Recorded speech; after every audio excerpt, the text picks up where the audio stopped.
मत लगुच मुझे मरी देवी बलिया भाई तोर किसी हेनी तो बड़िया भाई पर तो पाखे अच्छी तो बड़िया भाई थी पर्यंत तो किसी हवा दबनी किसी हवा दबनी बापा बो चलीगला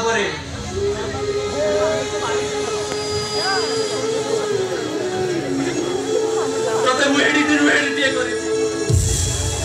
तू देहले मु पूरा तो छाई देहटू छाई की कोटी अलग करी पारिबो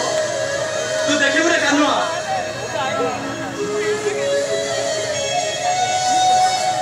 मु दिन ना दिन से ऊपर वाला को हराई देबी मु ए बलिया भाई हमें तो खाया पे हम पाखे पैसा नहीं तू केमिति कहू मते मेडिकल में बोल अरे औषध केमिति किनिया बलिया भाई केमिति औषध किनिया अरे ऊपर वाला काम हो तो बोली काई करू बलिया भाई परीक्षा करूची रे जीवन जंत्रणा दुई लोके जळी जाई हमको अग्नि परीक्षा दबा को देखिबा हमें अग्नि परीक्षा देई पारिबा कि नाही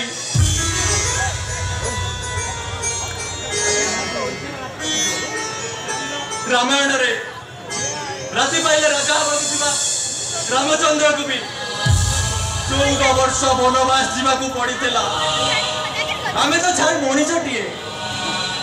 तू देखिबु रे तते मु दिन ना दिन भलो करिबी निश्चित भलो करिबी तू जानिनु एटा से ऊपर वाला रो खेल रे से ऊपर वाला रो खेल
ମୋର